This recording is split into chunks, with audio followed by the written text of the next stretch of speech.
The night is cold, and the air is thick with the stench of death. Imagine a queen not on her throne, not adorned in jewels, but kneeling in the dirt beside a coffin. Her hair is unbound, tangled from nights without sleep, her hands trembling as she runs them across the wooden lid. The coffin does not rest in a crypt, nor in a chapel. No, this queen drags it with her across fields and towns, refusing to let it be buried, refusing to let him go. Whispers rise in the darkness. She sleeps beside the corpse of her husband. Some say they heard her open the coffin, pressing her lips to his decaying mouth. Others swear they saw her whispering, carrying on conversations with the lifeless remains inside. The torches flicker, throwing ghastly shadows across the landscape, and behind her, soldiers avert their eyes. Priests mutter prayers under their breath. But the Queen Joanna of Castile does not hear them. She is trapped in a world where the living betray and the dead are her only companions. They call her Juana la Loca, Joanna the Mad. But was she truly insane? Or was madness the only story her enemies could invent to strip her of crown dignity and freedom? For centuries, history has painted her as a woman broken by grief, chained to a coffin, ruled by obsession with her dead husband Philip the Handsome. But perhaps the more disturbing truth lies not in her supposed insanity, but in the cruelty of those who surrounded her. A father who wanted to rule in her place, a husband who betrayed her in life and haunted her in death, and a son who kept her imprisoned for nearly half a century. Picture it a queen, the rightful ruler of Spain, yet locked away in darkness for 50 years, her legacy reduced to a grotesque tale of necrophilia and madness. What is real? What is fabrication? And what does this story reveal about power, gender and betrayal in an age where a woman's voice could be silenced with one word: madness? This is the tragedy of Joanna of Castile, a queen remembered not for her reign, but for her coffin. Tonight we pull back the curtain of centuries, and you will see, behind the myth, behind the horror, whether Joanna was truly a madwoman, or the most tragic victim of betrayal in Europe's dark history. Before she was Juana la Loca, she was Joanna of Castile, a princess born into the most formidable dynasty in Europe. Her cradle was carved from gold, and her childhood steeped in the incense of Catholic triumph. Imagine the court of Ferdinand of Aragon and Isabella of Castile, two monarchs whose marriage had bound kingdoms, defeated the Moors, and opened the gates of the New World. They were the Catholic monarchs, defenders of faith, conquerors of Granada, patrons of Columbus. And Joanna, their daughter, was raised to believe she was destined for greatness. Her world was one of rigid ceremony and glittering beauty. She walked through marble corridors hung with tapestries woven in Flanders, heard choirs echoing through Gothic cathedrals, and smelled roses blooming in palace courtyards, where fountains whispered softly. Every gesture was monitored, every word weighed. For a royal daughter, obedience was not optional, it was survival. Her tutors drilled her in Latin, French philosophy and theology. She could quote Augustine, argue with theologians, and play the lute with delicate precision. Yet the same education that sharpened her mind was never meant to empower her. It was meant to mould her into the perfect bride for Europe's political chessboard, and that board was vast. The crowns of Aragon and Castile were united, and their children were pawns of alliance. Joanna's sister Catherine would marry Arthur Tudor of England, later Henry VIII. Her brother Juan was groomed to inherit the dual thrones. Joanna herself was sent to the Habsburgs, the rising power of the north. Her marriage was arranged to Philip the Handsome of Burgundy, son of Maximilian, Holy Roman Emperor. It was not a love match, not a choice, but a contract sealed in wax and bloodlines. Her body was her family's diplomacy. At first, Joanna must have dreamed of adventure, leaving Spain's strict court for the vibrant lands of Flanders, where courtly love and pageantry dazzled visitors. But beneath the jewels and pageantry lay something darker. She would be leaving the world she knew for a foreign land, bound to a man she had never met, expected to serve, obey, and bear children who would inherit empires. Even in this gilded life, the seeds of tragedy were hidden. The palaces of her childhood taught her to bow before authority, to suppress her voice, to endure whatever role was given.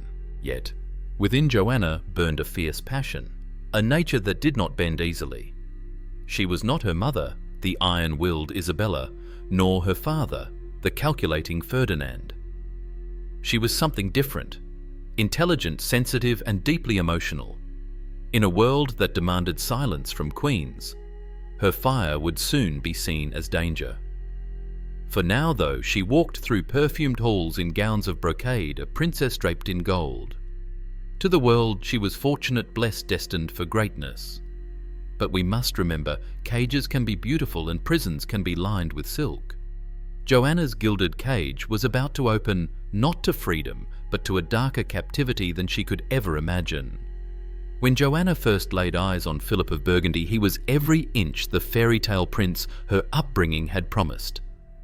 Golden-haired, tall, with the kind of beauty that earned him the epithet Philip the Handsome, he seemed like the embodiment of her fate. And, to the astonishment of the courts of Europe, their marriage began not with cold formality, but with genuine passion. Chroniclers tell us that their attraction was immediate, their desire overwhelming. They were said to have been so consumed with each other that they delayed formal ceremonies just to be together. For a brief, flickering moment, Joanna believed her union might be more than politics. But passion, when unbalanced, can become a dangerous fire. Philip was not the devoted husband Joanna imagined. He was vain, restless, addicted to pleasure, and unashamed in his infidelities. In the glittering court of Burgundy, where flirtation was a sport and mistresses a sign of power, Philip's eyes wandered. He humiliated Joanna by parading his conquests, leaving her isolated in a foreign land where every lady-in-waiting seemed a potential rival. For Joanna, this was no mere courtly game. She loved fiercely, completely, and she expected that same devotion. When she discovered Philip's betrayals, her grief erupted into fury. Chroniclers recorded scenes of her screaming, weeping, and even lashing out at women she suspected of seducing her husband. In an age when queens were expected to be silent ornaments, Joanna's unrestrained passion became dangerous. Her love, so consuming, began to look like instability. And then the whispers began. Advisors who favoured Philip over her saw an opportunity.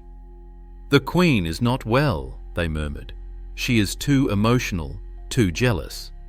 Perhaps unfit."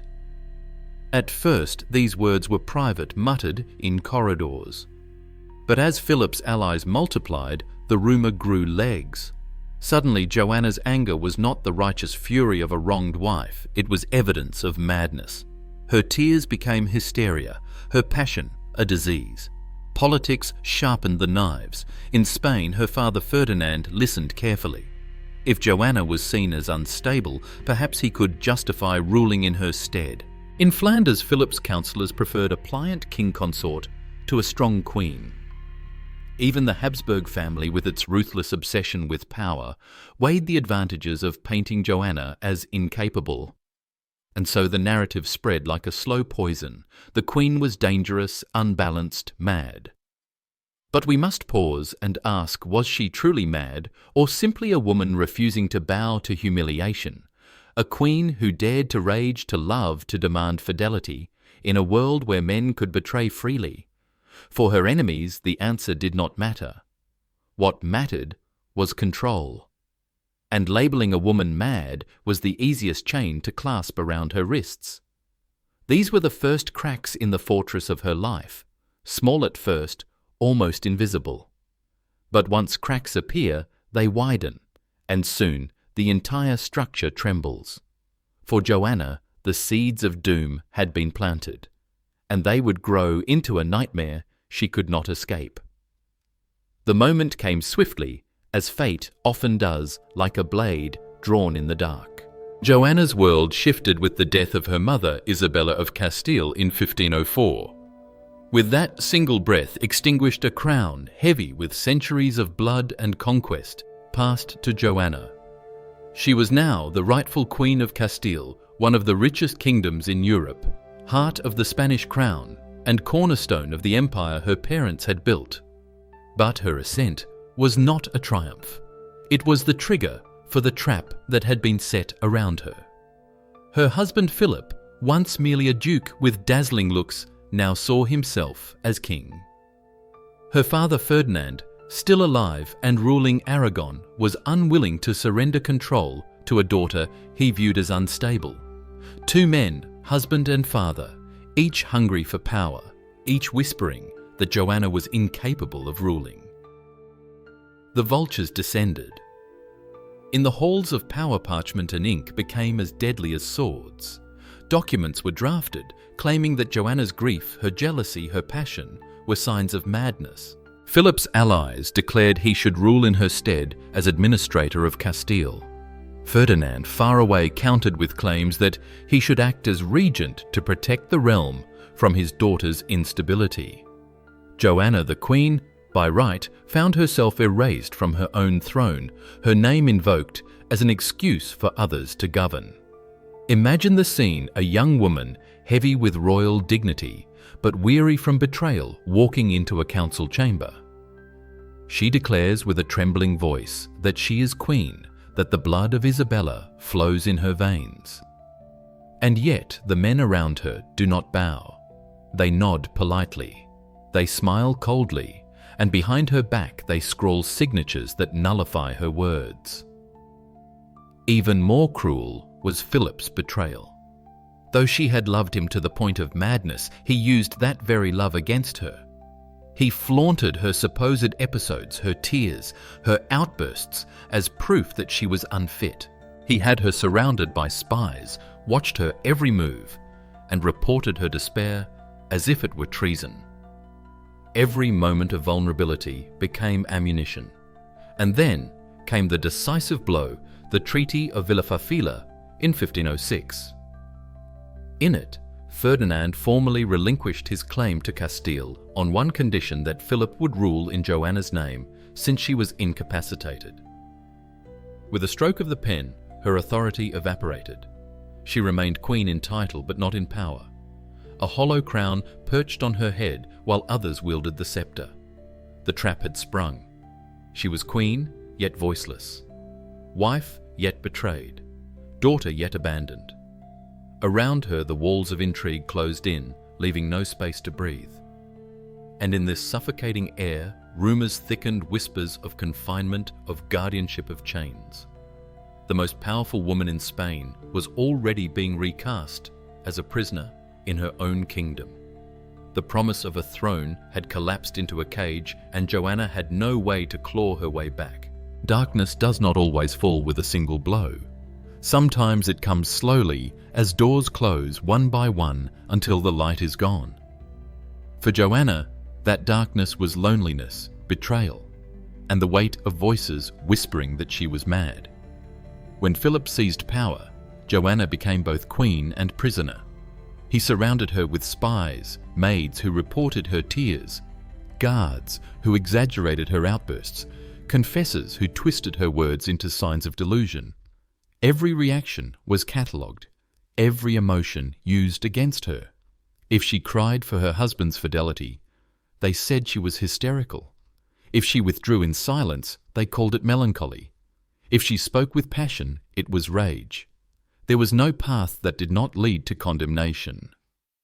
Her grief deepened when she learned the extent of Philip's betrayals. He was not only unfaithful, but shameless. He bedded courtiers' servants, even women she trusted as companions. Joanna confronted them sometimes violently, tearing at hair and gowns, desperate to defend the sanctity of her marriage. Chroniclers later gleefully recorded these episodes as madness, But what if they were simply the desperate acts of a woman who loved too much, whose every attempt at dignity was stripped away in public humiliation? And still the political web tightened. Philip's counsellors pushed harder, whispering to foreign envoys that the Queen could not be trusted to rule. In Spain, her father nodded grimly at these reports, ready to seize control once Philip was gone. Joanna stood at the centre of this storm, her heart shattered, her mind unravelling under relentless pressure, yet still insisting stubbornly that she was queen. She began to withdraw into herself. Alone in her chambers, she prayed endlessly, her voice hoarse from hours of reciting psalms. Food lost its taste.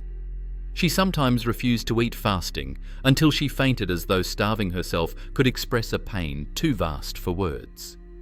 At night, she wandered the corridors, barefoot, candle in hand, murmuring to herself. To her watchers, this was proof of lunacy. To Joanna, perhaps, it was the only way to survive a world that had stolen her love, her crown, and her freedom. When Philip suddenly fell ill and died in 1506, Joanna's grief broke all barriers. The man who had betrayed her, humiliated her, and stripped her of power was gone, yet she clung to him more fiercely in death than she ever had in life. His corpse became her only certainty, the only thing that could not betray her further. She refused to bury him, ordering the coffin kept near her guarded, carried across the land whenever she moved. To her enemies, this was madness. But perhaps it was also defiance. As long as she held his body, no one else could close that chapter. No one else could claim final victory. In this descent, she was not merely losing her mind. She was losing the war of perception. And perception in courts of power is everything. Madness had become her prison, whether real or constructed. And soon, stone walls would rise to make that prison absolute. Justice is supposed to be blind. But in Joanna's case, justice wore the mask of power, and behind it lurked betrayal. There was no courtroom, no judge weighing evidence, no honest attempt to prove her guilt. Her trial was not a trial at all, but a performance staged by men who had already written the ending. After Philip's death, Joanna, still the rightful Queen of Castile, should have stepped into sole authority. Instead, her father Ferdinand moved swiftly, travelling north to reclaim control. He arrived not as a grieving parent, but as a calculating monarch carrying a simple argument: "My daughter is incapable. I must govern in her name." His claim rested not on law, but on whispers. Rumours became testimony. Courtiers loyal to Philip recounted her jealous rages, her refusal to bury the king's corpse, her nightly vigils by candlelight. Priests muttered that her fasting was not devotion, but insanity. Guards described her wandering through the halls, clutching her children, murmuring to the coffin. Yet every story contradicted. The next one said she raved incoherently, another insisted she was silent as stone. Still, contradictions did not matter. What mattered was the chorus of voices chanting the same word: madness. And when those voices were presented to the world, they were framed not as slander, but as compassion. The narrative was spun with velvet words. The Queen is ill. The Queen must be protected. The Queen cannot bear the burdens of rule. It was not treason, they said, but mercy to remove her from power. A daughter saved from herself, a kingdom saved from chaos. But mercy is a thin disguise for ambition. Ferdinand, eager to keep Castile under his control, declared himself regent. Later, when Joanna's son Charles grew to maturity, he too would echo the same story. Both father and son men who could not rule without erasing her sang from the same hymnal: "Joanna is unfit. Joanna is incapable. Joanna is mad." What choice did she have? In the councils of Europe, her voice was silence. She signed no decrees, held no court-issued, no proclamations. And yet, she still lived a queen by blood and law. That was the problem. She could not be executed like a criminal or discarded like a mistress. She was too legitimate, too royal. So her enemies found the perfect compromise: keep her alive, but lock her away. A living ghost, breathing yet powerless. This was the facade of justice. No formal trial, only proclamations. No sentence, only confinement. She had not committed a crime, yet her punishment was harsher than death. A queen stripped not by sword or poison, but by ink and rumour. The silence of those who could have defended her was deafening. Nobles accepted her downfall, clerics blessed it, and foreign rulers looked the other way. In the Game of Thrones, pity was worthless, and the word madness was the sharpest blade of all.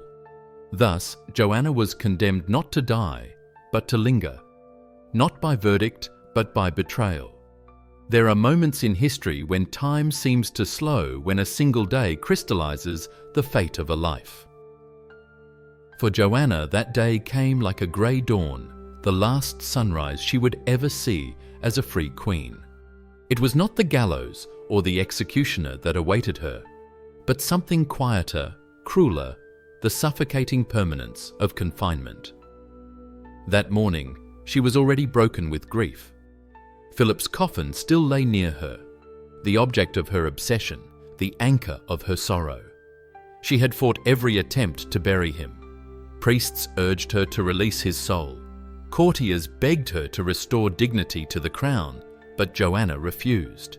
To bury him was to admit he was gone, and to admit that loss was more than her heart could bear.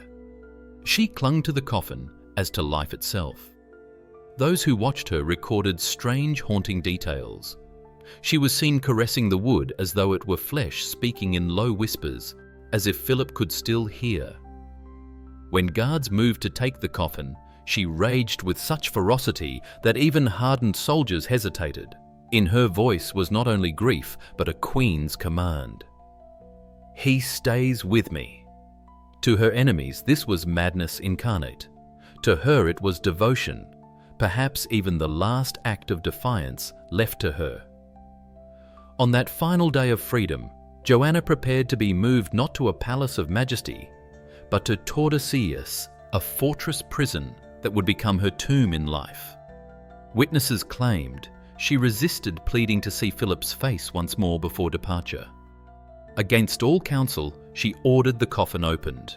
Imagine that scene, the heavy lid creaking, the stench of decay filling the chamber, courtiers recoiling in horror. Joanna leaned forward, her eyes hollow, her lips trembling, gazing upon what remained of the man who had betrayed and enthralled her in equal measure.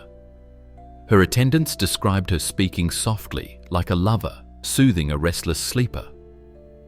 No one could hear the words, but the sight was unforgettable, a queen crowned by sorrow, whispering into the void. That was the last moment she would choose for herself. Afterward, all choices would be stripped away. The journey to Tordesillas was bleak, a procession of silence. Soldiers flanked her carriage, the coffin following behind like a shadow chained to her heart. Along the road, peasants watched in silence, some crossing themselves at the sight, others whispering that their queen had lost her reason. Yet in Joanna's stillness, there was something more than madness. It was the dignity of a woman who refused to surrender the only thing left that was hers. When she entered the fortress, the doors closed with a finality that echoed through history. Joanna of Castile, the queen who should have ruled one of the greatest kingdoms of Europe, would never again walk free. Her last sunrise of freedom was behind her, and in its light she had chosen not power, but love twisted into tragedy. Night after night, the roads of Castile bore witness to a spectacle so grotesque, so haunting, that it blurred the line between love and madness. Imagine the scene: a royal procession winding through desolate fields lit only by the quivering glow of torches. At its center, a heavy coffin carried not toward consecrated ground, but onward, endlessly onward. And walking beside it, draped in black, was the queen herself, Joanna of Castile. She refused burial. priests pleaded with her to allow Philip's body to rest in sacred soil. She would not. To bury him was to surrender him, and surrender she could not. Instead, she commanded that the coffin remain ever near her, a grim companion on her wandering pilgrimage of grief. Whenever the procession stopped for the night, the coffin was placed in her chambers. Witnesses whispered that she would open it, gazing upon the rotting features of her husband, speaking to him softly, as though he were only sleeping. Some swore they saw her kiss his decomposed lips, an image so horrifying that it spread through Europe like wildfire.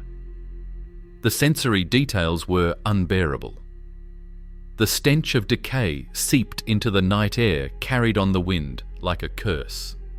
Horses snorted nervously, soldiers covered their mouths with cloths, courtiers gagged in silence.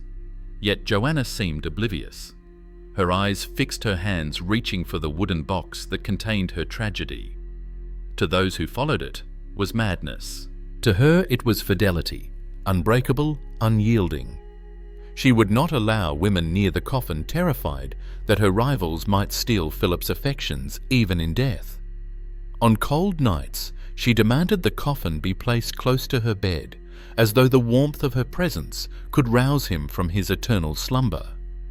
When the cortege passed through towns, she often ordered it to move by night, shunning daylight, as if to keep her husband hidden from jealous eyes. It became a macabre ritual, the queen and her dead consort wandering through darkness, trailed by murmurs of fear and fascination. For the men of power, this was the perfect theatre. Every mile of that grim procession was further proof to her enemies that she was no ruler but a madwoman. Chroniclers delighted in the scandal, transforming a widow's despair into lurid legend. Nobles and diplomats alike repeated the tale until Joanna was no longer remembered as a sovereign, but as the queen who slept with a corpse. And yet, behind the spectacle lies the cruelest irony. This haunting image, the one detail of her life that history never forgot, may not even have been madness at all. Perhaps it was propaganda sharpened by her enemies to discredit her. Perhaps the coffin was more closely guarded by soldiers than by Joanna herself, her grief exaggerated into grotesquerie. But truth mattered little. What mattered was the image burned into Europe's memory, the mad queen cradling death. This was the climax of cruelty, the moment when rumour, grief and power fused into legend. From here, there was no return. Joanna's fate was sealed not as a queen of Spain, but as a ghost bound eternally to a coffin. And then silence. After the tortures, after the coffin, after the whispers of horror that spread through Europe, Joanna disappeared. Not into death, but into something colder, a living tomb. She was taken to the convent palace of Tordesillas, locked away behind stone walls. Her movements watched, her words filtered, her presence reduced to a shadow. There was no trial to mark this moment, no sentence read aloud. Simply a door closing and a queen vanishing from the stage of history. For nearly 50 years she remained there. 50 years longer than most lives in that era. In that silence, kings rose and fell, empires expanded, oceans were crossed, and Joanna still sat in her fortress, forgotten by the world she was born to rule. The treatment she endured was less imprisonment than erasure. She was rarely allowed visitors, and those who did see her carried back tales meant to reinforce the legend of her madness. Some described her pacing the halls barefoot, muttering prayers into the void. Others said she sat for hours in complete silence, staring at the ground, her face unreadable. A few claimed she would suddenly erupt into furious outbursts, clawing at her attendants or refusing food for days. But in truth, no one can know what was real and what was rumour. Every fragment of testimony was filtered through the ambitions of men who needed her madness to remain unquestioned. Even her children were used as weapons against her. She bore 6 in all, including Charles, who would grow to become Charles V, Holy Roman Emperor, master of an empire where the sun never set. He too would keep her imprisoned. He visited her rarely, and when he did, it was not as a son but as a ruler, confirming that the justification for his power still lived, my mother cannot govern. To him, her freedom was more dangerous than her death. Outside the fortress, life went on. Spain grew wealthy from the silver of the New World Wars raged across Europe. Her son ruled over kingdoms and colonies, and yet within Tordesillas, Joanna aged in silence, her body bending under the weight of years, her hair greying, her spirit shrinking. She had once been the centre of Europe's grand alliances, a princess groomed to unite empires. Now, she was little more than a name on documents the Queen locked away, spoken of but never seen. And when she finally died in 1555, the world scarcely paused. There were no massed crowds, no grand funeral. She had already been absent from life for so long that her death felt like little more than an echo. The silence that followed was not the hush of mourning, but the void left when a life has been erased, before it truly ended. This was the eerie silence of Joanna's fate, not execution, not martyrdom, but a slow fading into shadows. She was neither madwoman nor queen, but something far more chilling, a ghost condemned to walk the corridors of history, unseen, unheard, unloved. History is not merciful. It remembers what is useful, forgets what is inconvenient, and twists what is tragic into spectacle.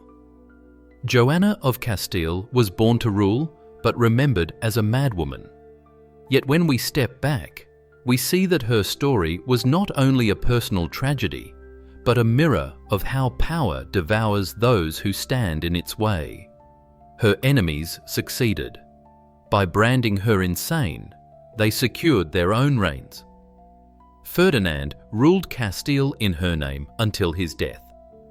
Philip's allies enriched themselves during his brief ascendancy. And her son, Charles V, used her existence as a silent justification for his global empire. He inherited Spain, the Holy Roman Empire, and the vast riches of the Americas, all because his mother's legitimacy was preserved, even as she herself was erased. The irony is cruel.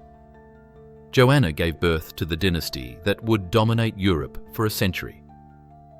Charles V, her son, became the most powerful man in the world, ruling territories from the Netherlands to the New World, from Austria to Italy. Philip II, her grandson, would preside over the Spanish Golden Age. And yet the woman whose blood made it possible was locked away in darkness, her legacy reduced to a scandalous tale, whispered in courts, the queen who slept with a corpse. But what if that image was never real? What if the infamous story of necrophilia was propaganda spread by those who needed to discredit her chroniclers, loyal to Ferdinand, to Philip, to Charles, repeated the tale until it became gospel? But fragments of evidence suggest a different truth, that Joanna was not insane, but grieving, not unfit, but inconvenient. Her passion, her refusal to be silent, her unwillingness to conform to a world ruled by men, all of it was turned against her. Madness was not her nature, but her sentence. And so history leaves us with a haunting question. Was Joanna truly a prisoner of her mind, or a prisoner of politics? Was she insane, or simply a woman too strong for a world determined to break her? The answer may never be known. What we do know is that she lived half a century in captivity, stripped of crown dignity and voice. A queen without a throne, a mother without her children. A woman remembered only through the cruel stories others told about her. The echoes of her fate still reverberate. How often has power silenced women by calling them mad? How many voices have been buried, not by death, but by erasure? Joanna's story is more than a tale of one queen. It is a warning, a shadow cast across centuries. and so we leave her in the silence of Tordesillas, whispering to ghosts. Not the mad woman of legend, not merely the victim of betrayal, but something more tragic the Queen's history chose to forget. If love can be called madness, then perhaps it is the world itself that is insane.